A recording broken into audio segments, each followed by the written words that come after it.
అందరికీ నమస్కారం. ఈరోజు మనం ఒక మంచి తెలుగు పద్యాన్ని నేర్చుకుందాం.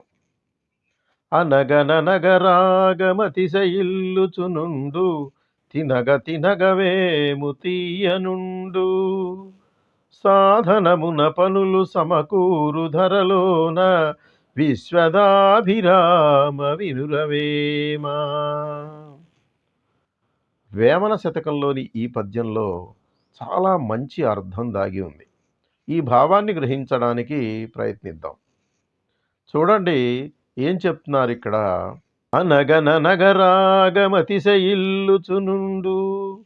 పాడగా పాడగా రాగం అభివృద్ధి చెందుతూ ఉంటుంది.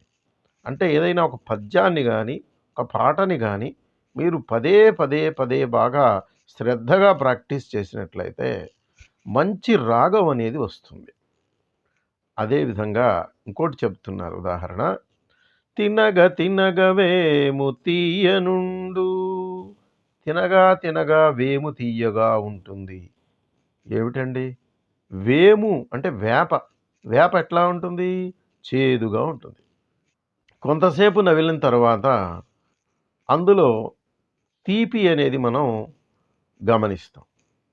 ఈ రెండు ఉదాహరణలు ఎందుకు చెప్తున్నారు అంటే మూడవ లైన్లో అసలైనటువంటి విషయాన్ని చెప్పారు. సాధనమున పనులు సమకూరు ధరలోన. సాధనమున అనగా సాధన చేయగా చేయగా చేయగా పనులు సమకూరు ధరలోన. ఈ భూమి మీద పనులు అంటే ఏ పనైనా కావచ్చు. మనం ఏదైతే ఒక పని చెయ్యాలి అనుకుంటున్నామో ఆ పని చేయడానికి కొన్ని ఆటంకాలు ఏర్పడ్డప్పటికీ కూడా మనం పట్టుదలతోటి పని చేసుకుంటూ పోతే అంటే సాధన. ఇక్కడ ఆ పనులని మాత్రమే కాకుండా ఈ సాధన అనేటువంటి దాన్ని మనం చదువుకు వాడుకుంటే బాగుంటుంది. అంటే మిగతా వాటికి కూడా వాడచ్చు. విద్యార్థి దశలో ముఖ్యంగా మన చదువుకే దీన్ని అన్వయించుకుంటే బాగుంటుంది. ఇప్పుడు ఉదాహరణకి గణిత శాస్త్రంలో లెక్కలు మీరు చేస్తూ ఉన్నప్పుడు మీకు కొన్ని ఇబ్బందులు రావచ్చు. కానీ సాధన కనుక చేశారనుకోండి అందులో మీరు నిష్ణాతులు అవుతారు. అలాగే తెలుగు చదవడం కానీ ఇంగ్లీష్ చదవడం కానీ ఏదైనా సరే ఒక సబ్జెక్ట్ కానీ అందులో మీరు సాధన చేసినట్లయితే అందులో నిష్ణాతులు అవుతారు. ఇక్కడ పని అనేదాన్ని మనం ఆ విధంగా తీసుకోవచ్చు.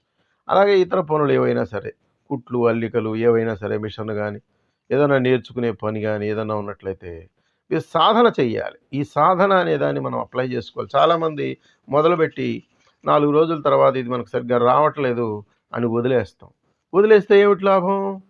ఏమీ లేదు. కానీ సాధన చేశారనుకోండి దాంట్లో మీరు తప్పనిసరిగా సక్సెస్ అవుతారు. బాగా నేర్చుకోగలుగుతారు. మీరే స్కిల్ దాంట్లో బాగా నైపుణ్యాన్ని పొందుతారు. అంటే సాధన వలనే ఏదైనా సరే ఈ ప్రపంచంలో జరిగేటువంటి అవకాశం ఉంది. సాధన చేయకుండా ఎవ్వరు కూడా ఏమీ సక్సెస్ కాలేరు. పెద్ద పెద్ద గాయకులు కానివ్వండి, లేకపోతే నాట్యం చేసేవాళ్ళు కానివ్వండి, పెద్ద పెద్ద క్రికెటర్స్ కానివ్వండి, ఆటగాళ్ళు కానీ ఎవరైనా సరే వారు ఎంచుకున్న దాంట్లో సాధన చేస్తారు. ప్రాక్టీస్ చేయాలి. బాగా ప్రాక్టీస్ చేయాలి. చెయ్యాలి. అప్పుడు దాంట్లో నిష్ణాతులు అవుతారు. ఈ విధంగా ఈ పద్యం ఏం చెప్తుందంటే మన జీవితాన్ని ఇంచుమించుగా నిర్దేశిస్తుంది. మనం ఏ విధంగా బ్రతకాలి, ఏం చేస్తే మనం గొప్పవాళ్ళు అవుతాం అనే విషయాన్ని ఈ పద్యం మనకు చాలా చక్కగా వివరిస్తుంది. మరొకసారి ఈ పద్యాన్ని మనం చదువుకుందాం. అనగననగరాగమతిశయిల్లుచునుండు తినగ తినగవేము తీయనుండు సాధనమున పనులు సమకూరు ధరలోన విశ్వదాభిరామ వినురవేమ.